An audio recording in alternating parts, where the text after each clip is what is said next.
Good morning and welcome to the State Department once again.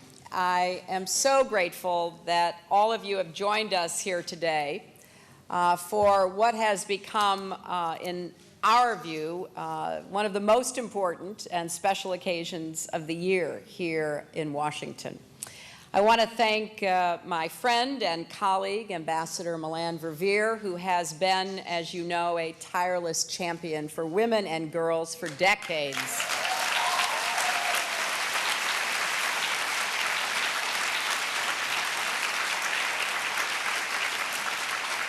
Melanne and her team have not only made this event such a special occasion year after year, but they have helped put women and girls at the center of everything we do here at the State Department and in the Obama administration.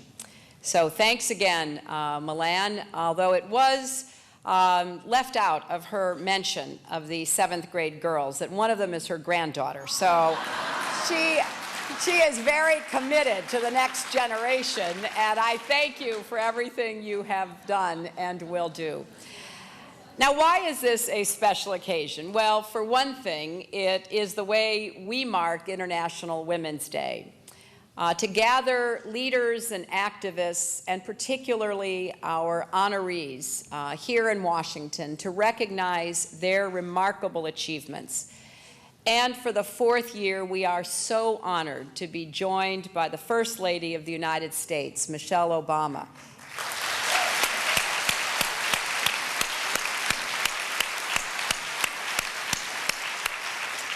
Now, I do take a point of personal privilege in talking about the First Lady, because I have just an inkling of what her life is like every day.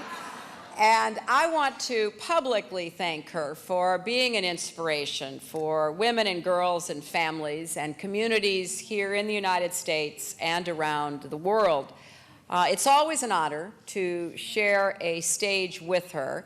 And I think it's also a reminder that we have a lot of work to do. It is, of course, about the leadership and the voice of a First Lady or a Secretary of State, but it is much, much more than that. And what Michelle and I have tried to do in our own ways is to lift up the voices of others, because we want a great crescendo of voices. An international chorus that says clearly and unequivocally that women and girls deserve the same rights and opportunities as their fathers and brothers and sons. And today we will hear remarkable stories from our honorees. They come from diverse and distant places, but in one important way, they all walk the same path. They, too, are working tirelessly for justice. They are working for accountability. They are working for freedom. And they are working tirelessly to improve the lives of women and girls. Whether pushing for change in the halls of government in the Maldives, the courts of Saudi Arabia, whether making sure women have a voice in Libya's future and a role in Pakistan's government, whether enduring imprisonment or abuse for trying to assist other women and girls at risk, these women who you will meet today are all making a difference in the face of adversity, often under the threat of violence that is sometimes hard for those of us here in Washington or across our great country even to imagine. And while we honor them today, we know that tomorrow their work will and must continue so that every woman and girl someday will have the opportunity to live up to her own God-given potential. As I often say, this isn't just the right thing to do, it is also the smart thing to do. Improving the lives of women improves the lives of their families, strengthens their communities, and does create more opportunities for economic growth and prosperity. We know that investing in women's employment, health, and education levels leads to greater economic growth across a broad spectrum. It also leads to healthier children and a better educated population overall. We know that political systems that are open to full participation by women produce more effective institutions and more representative governments.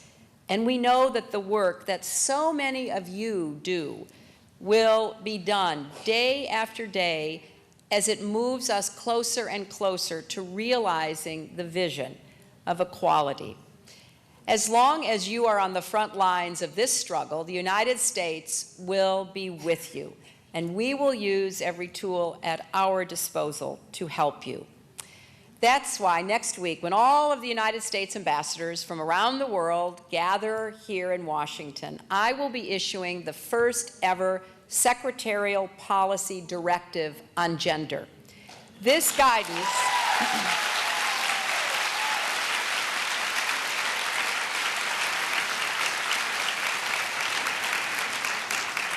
This guidance, which complements the recently released USAID gender policy, will instruct our embassies and bureaus to implement specific steps to promote gender equality and advance the status of women and girls in all of our work in order to further both our national security and our foreign policy goals. Now, this issue is not just a priority here at the State Department or at USAID, but across the administration. And that is why we are so pleased that the First Lady is here, lending her support. She and President Obama have made it absolutely clear that women and girls will be a focus of what we do here at home and around the world. Last year, Mrs. Obama traveled to South Africa and spoke at a forum for young women leaders from across Africa. And she told those bright young women that now is the time for their voices to be heard. For them and for so many others, she said that the power was in their hands to help usher in an era when women would no longer be second-class citizens, and they would be able fully to participate in open and accountable government. I cannot think of anyone better to carry that message and to signal America's commitment to advancing the rights and opportunities of women and girls. And I'm so grateful to both President and Mrs. Obama for all they have done to make this a priority. So please join me in welcoming our First Lady, Michelle Obama.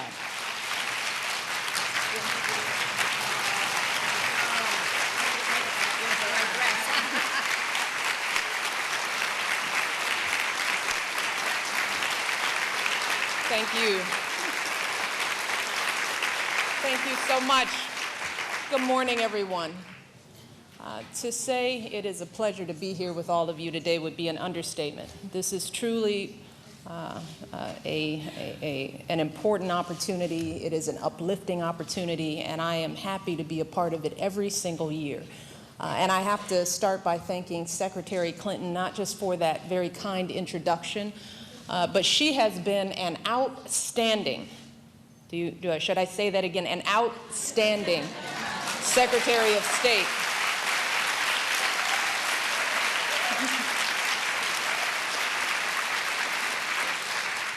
And she has been an inspiration to women and girls around the world. She is a role model for me in so many ways. I don't think she realizes how what she has done has made what I am doing partially possible. So with all the respect and admiration that I can give to her, I will be wherever she needs me to be whenever she needs me to be there.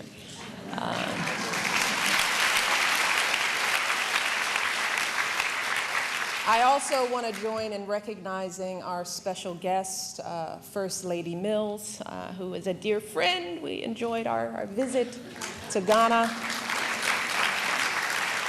And she is going to have a productive stay here in Washington. So she's going to be busy. Just take it easy. And of course, Secretary Vanda Pignato, who is a dear friend as well. We are honored to have you with us as well. I also want to thank them for taking the time to be here today. It means so much to us all for you to be here. I have to thank Ambassador Melanne Verveer for her terrific work she is doing, what she is doing for global women's issues. This event is top-notch, and it wouldn't happen if not for her. We are so grateful. And of course, I want to recognize most of all the 10 women of courage that we're honoring here today. These women come from all different corners of the globe. They have taken very different journeys to this moment. But they are all here today because somewhere along the line, they decided they could no longer accept the world as it is. And they committed themselves to fighting for the world as they know it should be. They saw corruption and they worked to expose it. They saw oppression and they worked to end it. They saw violence, poverty, discrimination, and inequality. And they decided to use their voices and risk their lives to do something about it. And day after day, these women have stood up and said the things that no one else could say or would say. Year after year, they endured hardships that few of us could bear. At the age of 22, Zinmar Aung was imprisoned for 11 years simply for writing a letter demanding that the elected civilian government take power in Burma. When she was freed, she went right back to work, fighting for the rights of women and ethnic minorities and political prisoners. Shad Begum founded a women's NGO in Pakistan, and she ran for district council. When she won, she intended to use her position to improve health care and education, but when the council met, she was forced to sit in a separate side room behind a locked door. The microphone that was supposed to allow her to participate never worked. But undeterred, she decided to run for an even higher elected office, saying, and this is her quote, "Whatever it takes, I will make them hear me." And then there is Jeneth Bedoya Lima, an investigative journalist in Colombia. Back in 2000, when she was writing about an arms struggling network, she was kidnapped, brutally assaulted for hours by those who wished to silence her. But instead of backing down, she moved from her regional newspaper to a national one. And despite continued threats against her life, she kept reporting. She became a spokeswoman for a global campaign against sexual violence. And for 12 years, she's fought to hold her attackers responsible for their crimes. She has even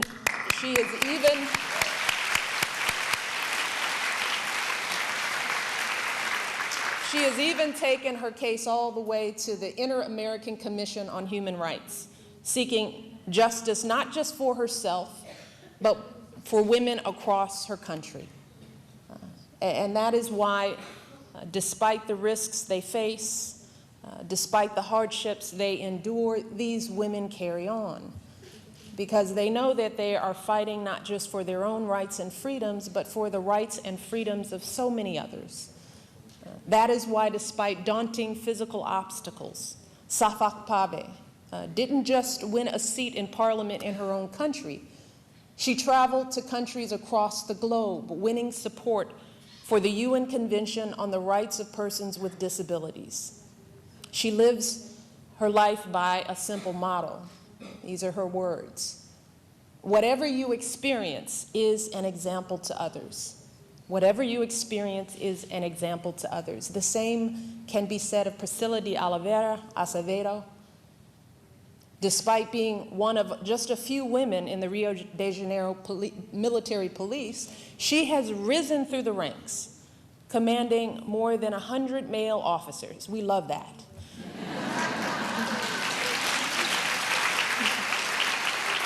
Working in one of the toughest communities in the city, and even arresting a gang of criminals who kidnapped her.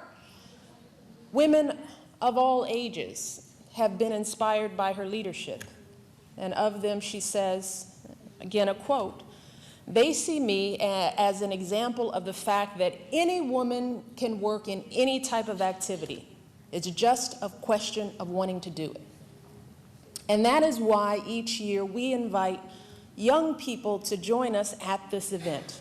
It is so important because we want them to learn from and be inspired by the example of these women of courage. We invite them because we want to say to them and to boys and girls across America that if, despite all the obstacles these women of courage face, if they are still running for office and running organizations and serving their communities and their countries, then surely you can find a way to follow your dreams. Surely you can find a way to give back to your community and to your country. If these 10 women can endure death threats and horrifying violence and years behind bars to stand up for what they believe in, then surely our young people can find a way to stand up for what they believe in. Surely all of you can overcome the obstacles you face in your own life. And I'm thinking particularly of Jeneth Bedoya Lima and what she endured on that day 12 years ago. As her attackers assaulted her, they said to her, "Pay attention, we're sending a message to the press in Colombia." Well, today, with every story she writes and with every public appearance she makes, Jeneth is sending her own message that she will not back down, that she will not give up, and she will never, ever allow her voice to be silenced. And it is the same message that all of these women are sending with every act of courage they commit. The message that injustice will not stand, that inequality will not be tolerated, and that they will not stay silent in the face of evil. And to all of those who are oppressed and abused and left out and left behind, they are saying, "I am standing with you. I am fighting for you. You are not alone." And on this International Women's Day, that is the very message I wish to send to these 10 women and others like them in every corner of the globe. On behalf of my husband and on our country, I want you to know that you are never, ever alone. The United States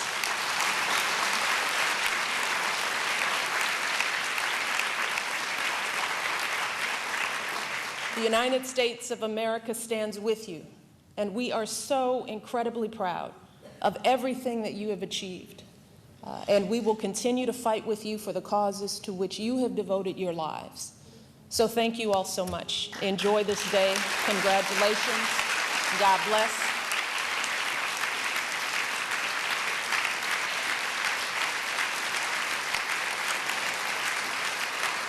Now, before I sit down, I have one important honor. I get to introduce 2 more women of courage who have received the highest honor for their work, our 2011 Nobel Peace Prize laureates, Lema Bowie and Tawakkol Karman. Please, let's welcome them to the stage.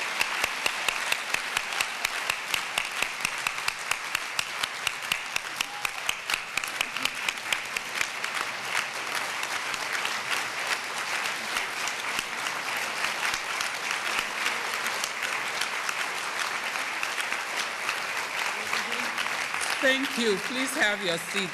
Thank you.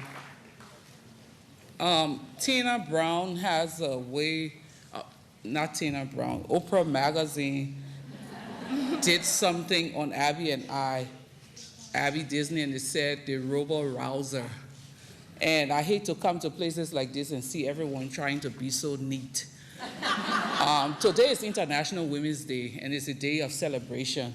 Can the men in the room just shout Happy International Women's Day to all of the girls in this room? If you don't, we'll put you out.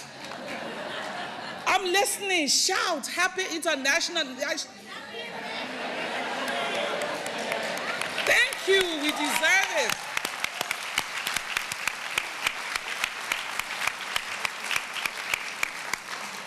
in 2003, we were in Accra protesting the wars in Liberia. Someone came and brought me a book, Living History, Secretary of State Clinton's book. And as I flipped through the pages of that book, there was a quote in there that I've used over time, a quote from the great African-American freedom fighter Harriet Tubman. If you're hungry, keep walking. If you're thirsty, keep walking. If you want a taste of freedom, keep walking. Today, as we celebrate International Women's Day, the 10 women of courage here have shown to us that regardless of wherever they find themselves, they've been walking. Walking for justice, walking for human rights, walking for maternal health, walking for every other thing. One of the things I've seen, sadly, even as we celebrate all of the milestones, Beijing, 1325, 1820, 1888, and all of those policies and international protocols on women's rights, over time we've mellowed. The women's movement of this world has mellowed. Our issues and our conversation has become issues for men. I get angry when I think about it. No woman should sit down and allow a man to speak about her reproductive rights.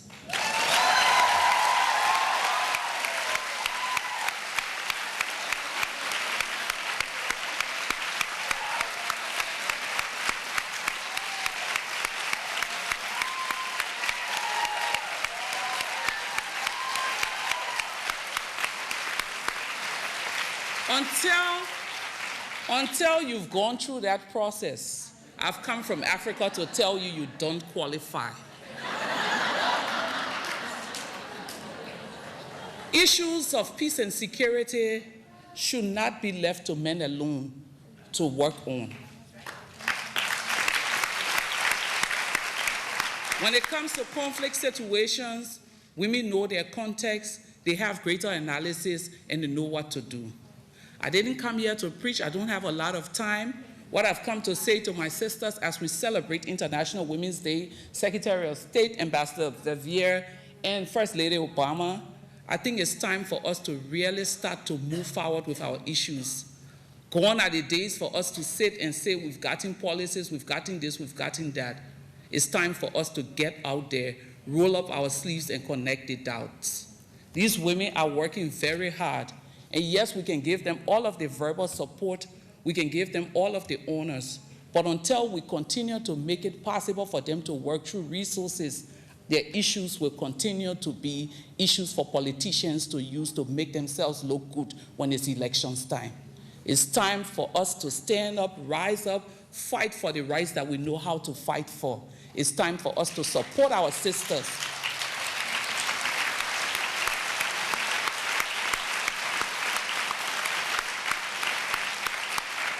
I've been an activist all of my life, and I know what it is and what it takes to get to where you want to get to. I know what it is when you need to do something for little girls. Today, as we celebrate International Women's Day here, we're celebrating International Women's Day in Accra, Ghana, with little girls at the La Palm Hotel. I tell you, as beautiful as it sounds, getting resources to get those girls to that place is a difficult thing. Let's honor them, but not just leave them with the honor. Let's support their work, support their efforts, and continue to make their issue our issue and not a politician issue. Thank you all very much.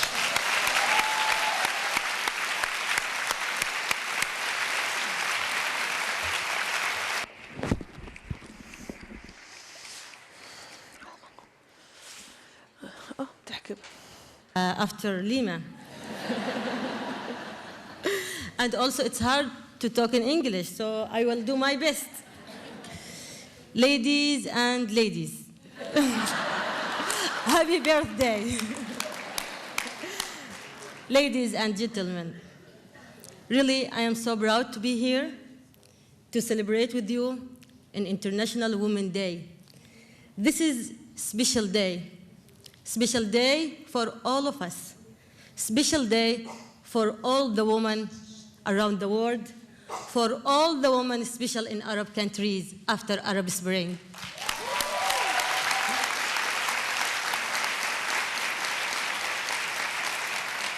Yes, this is a year without Ben Ali.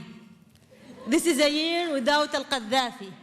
This is a year without Mubarak. This is a year without Ali Saleh. And this is a year, inshallah, without Bashar al-Assad.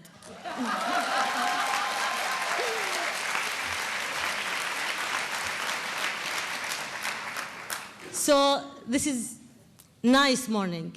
Good morning for all of us. Morning of freedom and dignity and courage. To all the women around the world, you have to trust yourself. You have to know that without you, you can't, and your society, your community, couldn't achieve their goals and their dreams.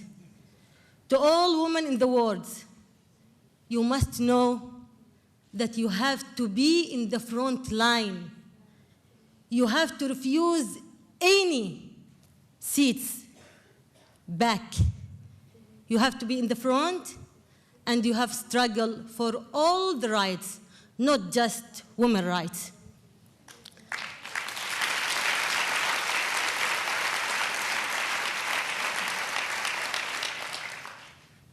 Greetings, big greetings, to all women who are fighting for their participating in public and political rights, public and political field.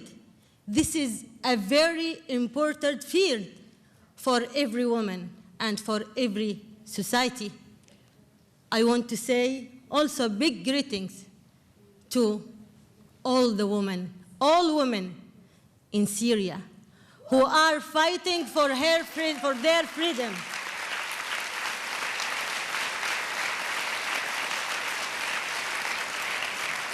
Big greetings to all women who are struggling and suffering and sacrificing their life, their bloods, for making their country best, for freedom, for dignity, and for happiness.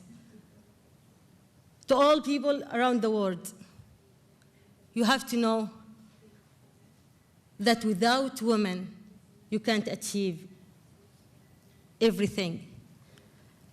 Special men has to be with women.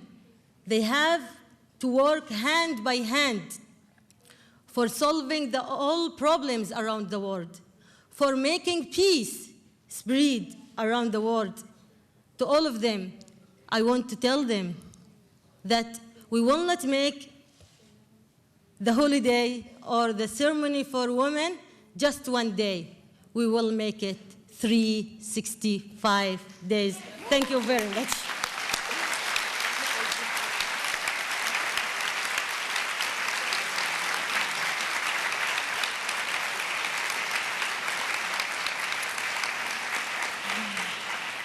Wow. Well, I have to tell you, whenever I hear Lema or Tawakkul, I'm just so inspired. These two women have made such a difference in the lives of their country. For those of you who haven't seen Pray the Devil Back to Hell, which talks about what Lema and her Liberian sisters did to end a vicious civil war and bring peace to Liberia, I highly recommend it. And to my friend, Tawakkul, who's been on the front lines of the struggle for freedom and democracy in Yemen. It is so humbling to see the progress that you are making. It is now my honor to present this year's International Women of Courage Awards.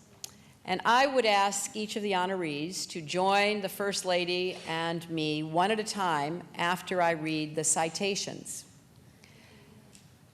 And before I begin with the individual presentations, I want to say that the call to action we heard from our two Nobel laureates is one I hope everyone will remember.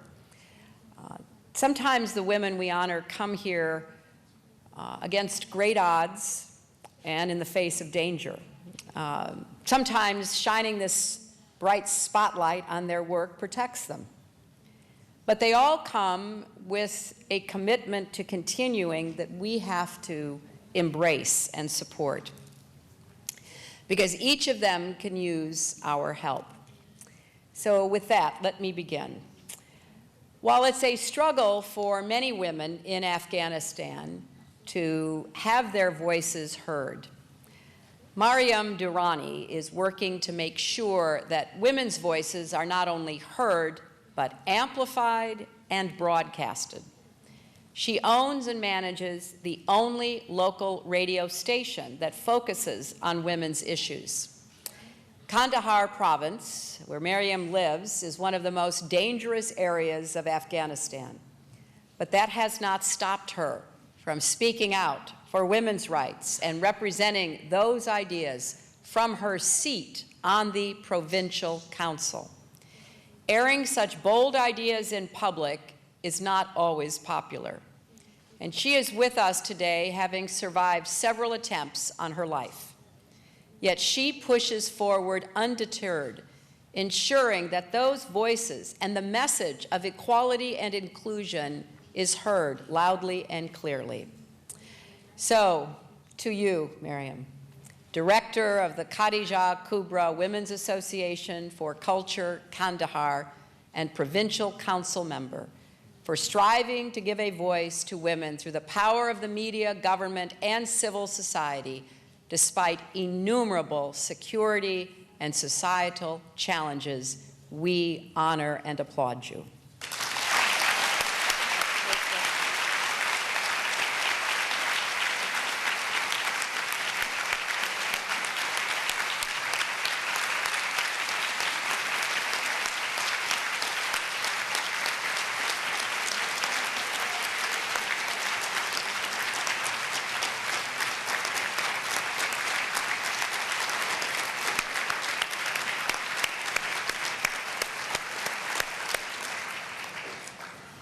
Major Priscilla de Oliveira Azevedo joined the Rio de Janeiro police force in 1998 and went to work in police battalions, cracking down on the criminals who plagued the beautiful, lively streets of Rio. She was eventually kidnapped by a gang seeking to undermine the rule of law in Brazil. Eventually, she was released, and the mayor demonstrated her duty and also extreme courage and commitment by going after and arresting the gang of criminals who had kidnapped her.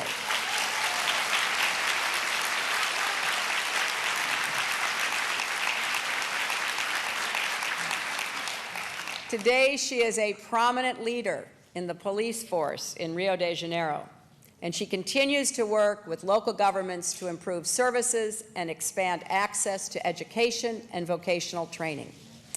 So, to Priscilla, to Major, General Coordinator for Strategic Programs, Rio de Janeiro State Secretariat of Public Security, Major of Rio de Janeiro State Military Police, for courageous and dedicated service to Rio de Janeiro State's innovative favela pacification program as the first female commander of a pacification police unit and as coordinator of that in the State Security Secretariat, where she is integrating previously marginalized populations back into the larger Rio de Janeiro community. Thank you, and God bless you for your work.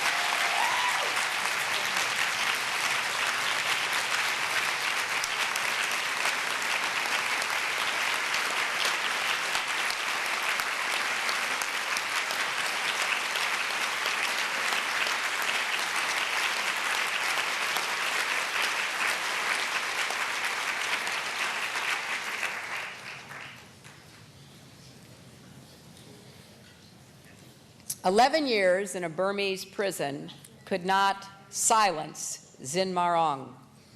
Her life's work has been promoting democracy, women's rights, and conflict resolution in Burma. Today, she leads a self-help association for female ex-political prisoners, as well as a school of political science. Her efforts have allowed former prisoners to take advantage of rebuilding their lives, even when her activism jeopardized her own freedom. She continues to raise awareness of issues affecting ethnic minorities in this evolving environment for civil society and democracy activists. So Zin, you are a democracy activist. And so for championing democracy, strengthening civil society, and empowering individuals to contribute meaningfully to the political transformation of your country, we thank you and salute you.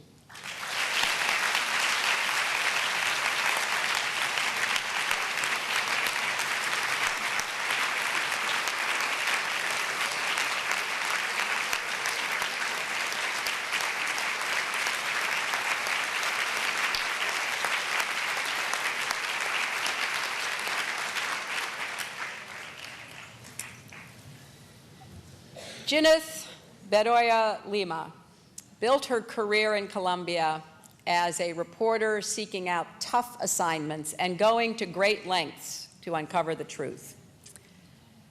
But in 2000, she got too close to uncovering an arms smuggling ring involving government prison officials and imprisoned paramilitary leaders.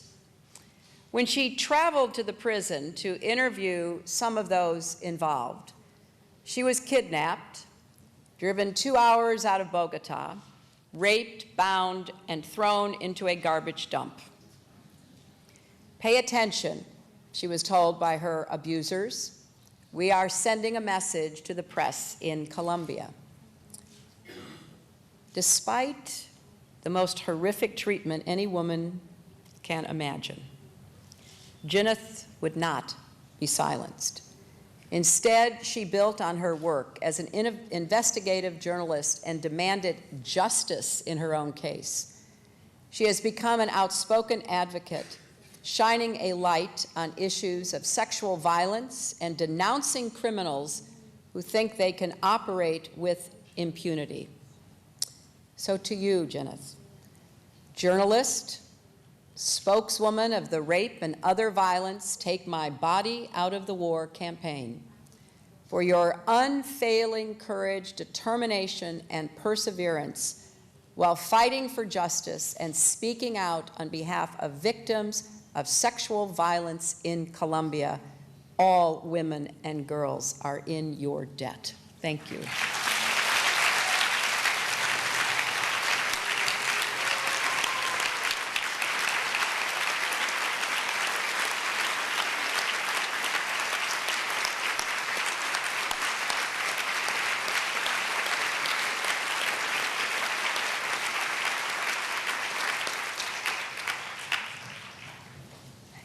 As the dust of the Libyan revolution settles, the details of those tumultuous months are coming to light.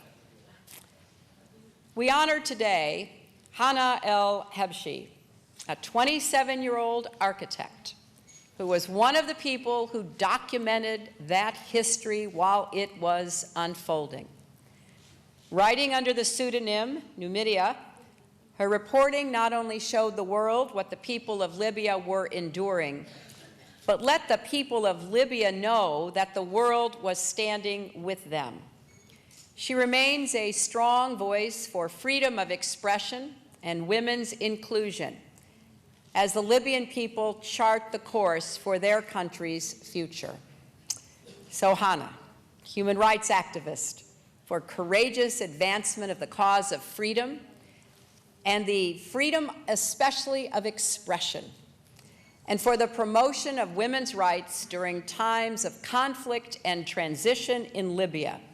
We thank you and we thank all of Libya's daughters and sons who have made their country free.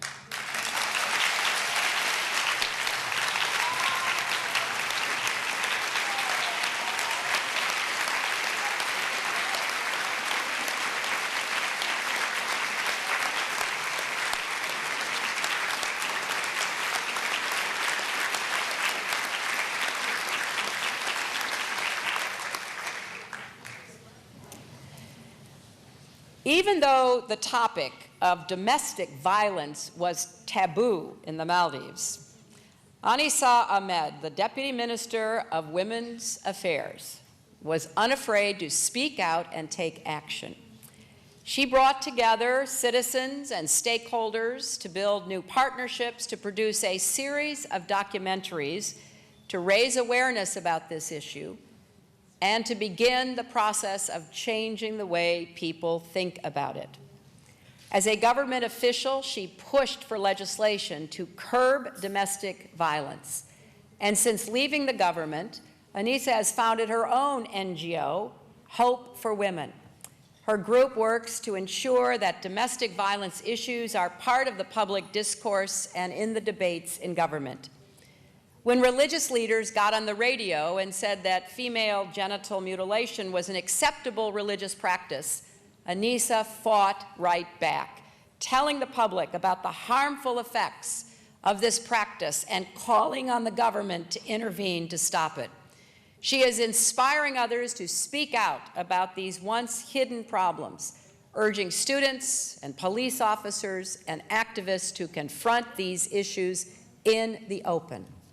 So, Anisa, founder, member, and chairperson, Hope for Women NGO, for your courageous and continued advocacy for women's rights throughout government and civil society, as well as the protection of women from domestic violence. We thank you for improving the lives and sending the message that domestic violence is not a cultural practice, it is a crime.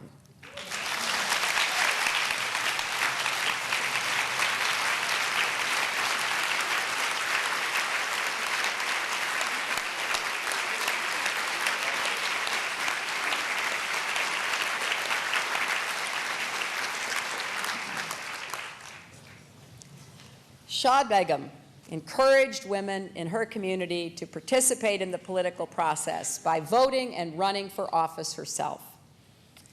Now she lives in one of the most conservative areas of Pakistan, so this was a very tall order. Nevertheless, she did herself run for office against candidates who wanted to ban women from participating in elections altogether. Despite that sort of resistance, she won a seat on her district council in 2001 and 2005. She continues her work, creating opportunities for women beyond government.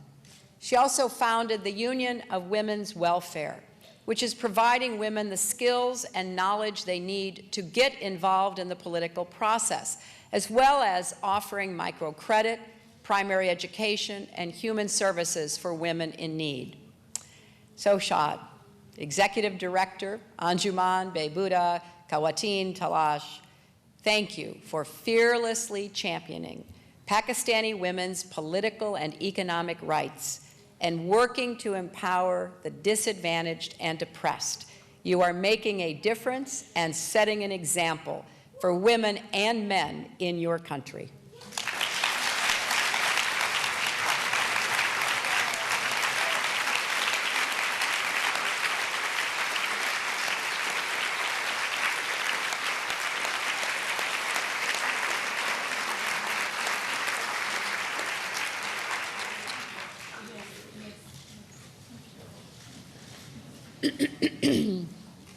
Samir Badawi is standing up against two of the most significant challenges facing women in Saudi Arabia: women's suffrage and a system in which women cannot marry who they want, get a job of their choosing, or travel outside the country without permission of a male guardian.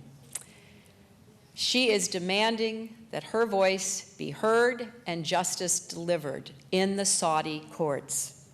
Samar was the first woman to sue her guardian because she hadn't been allowed to marry the person she wanted to marry.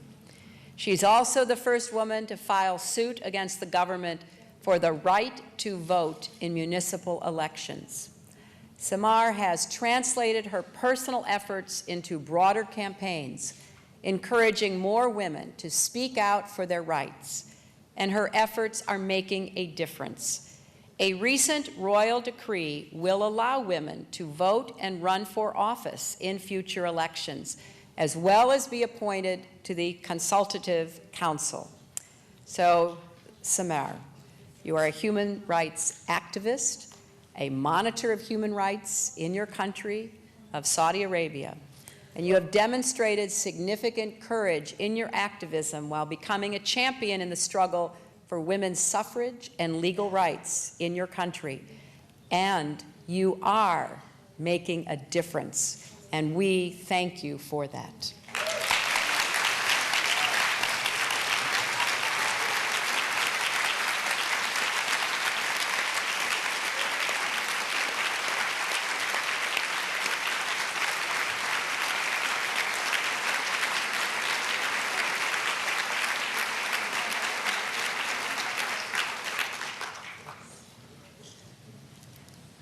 Hawa Abdallah Mohammed Saleh has spent much of her life surrounded by conflict.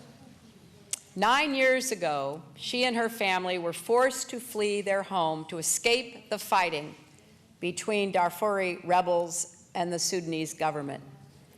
Years in a camp for displaced persons ignited within her the drive to demand basic human rights for so many suffering in the Darfur region. She went to school, the University of El Fasher, and began working with the United Nations Development Program on issues of human rights, rule of law, and governance. Her aim now is to continue working to strengthen the rights of women and children in Sudan.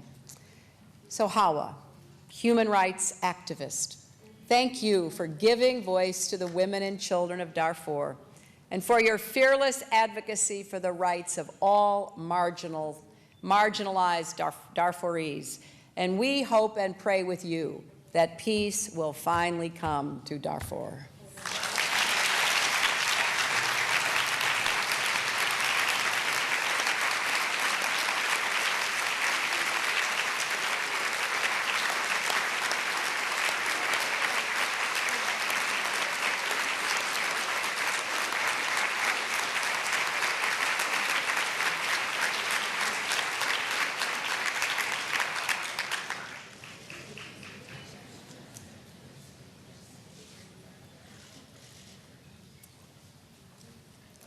Shafak Pave has tireless passion, and she has brought that energy to work on behalf of the UN Convention on the Rights of Persons with Disabilities. Her advocacy around the world is helping to protect so many people. When she was elected last June, she became the first woman with a disability to sit in the Turkish parliament.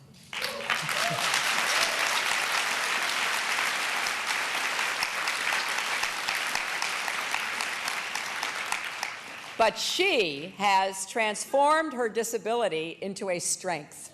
Wherever she travels, and she's traveled quite a lot, she's bringing attention to the issues that affect persons with disabilities, vulnerable populations, women, children, and minorities. I am very grateful to you, Shafak. Grateful for your advocacy, grateful for the courage it took to run for the parliament, grateful for your personal dignity and your determination, not only in overcoming physical disabilities, but in emerging as such an effective local and global champion for the rights of women, refugees, persons with disabilities, and so many others. We really honor you because you are going beyond the expectations that were set for you in your life. And by doing so, you are breaking down barriers not only for your fellow Turkish citizens, but for women and men everywhere.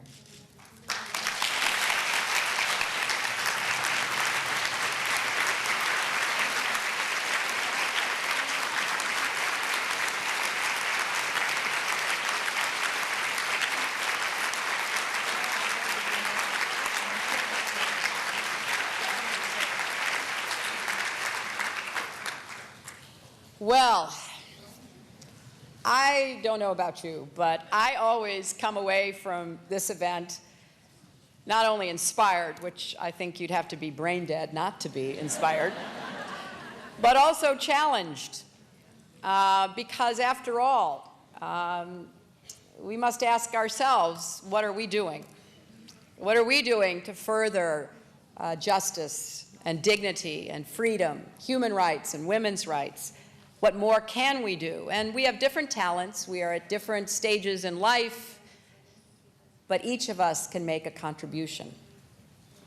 And I hope that when you think about what is possible for you, you will remember these women and their stories. So we wish to congratulate our honorees, to thank our Nobel laureates, to thank Mrs. Obama for once again joining us and giving so much emphasis to the concerns and needs of women and girls here and everywhere. But I also have to say, I would hope someday, within my lifetime, to see that we no longer had to do events like this, that we no longer had to honor women for taking the actions they have taken, because we would continue advancing on the great unfinished business of human history, that women and girls are respected and are given the right to fulfill their own God-given potential. That is my hope, and that is what each of these women in her own way is working toward. To be accepted for who she is, to be respected for the work she does, to be a contributor to that better future that we all hope and pray for. So let's leave from today with a new resolve to do everything we can to hasten the arrival of that future. Thank you all very much.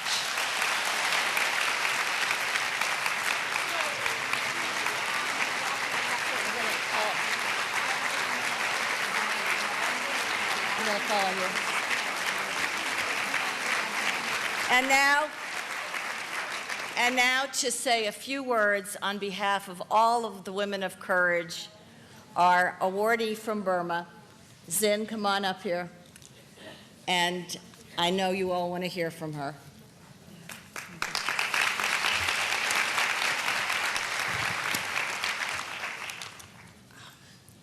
Good morning, everybody.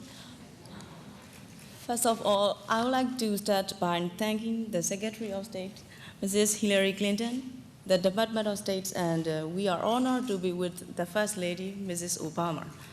And also, I am very pleased as I am here getting an opportunity to speak on the behalf of the Women of Courageous awardee. Though we are from different parts of the world, we meet and we came here with the same shared goal, that is to stand for justice, peace, and freedom. I dare to speak that this award encourages not only for us, but also for all of the women who want to change the unjust and reasonable practice of their society. For Burma, it is now a very critical time for democratic reform, and it is also the time to ask the questions, what is the role of women in democratic reform, and how much we can do? Fortunately, we already have an inspirational women leader, Aung San Suu Kyi. In traditional society, the example of the role of the women is that women just become wives, which means women are objects of choice of men. Actually, the ability to choose is the only significant differences between human and other creatures. We, women, are human, and so we must choose what we want to become or what we want to have in our lives. Those women of courage are known here, and it is great pleasure for me to be a friend of them. And we are here to appreciate, to initiate the sisterhood of the future leaders. Finally, I would like to appreciate the hospitality of the United States, and I would like to appreciate the United States Embassy in Burma because of their great effort to get my passport so that I am here right now.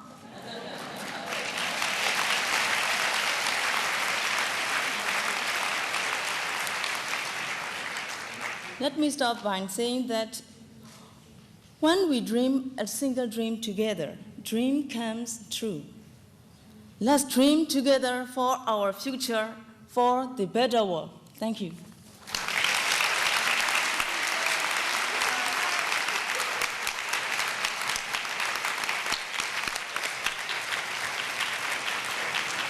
And so, everyone, as Zin said, and thank you for that, the sisterhood of future and present leaders, they are all. I want to thank on behalf of all of us, all of you for joining us today, and I want to thank our colleagues throughout the State Department and particularly in our embassies around the world who did so much to make this day possible. Now, if you could all just stay seated for a few moments as we take a group photo and allow the guests to leave the stage, and then you can head for the doors. Thank you all so much.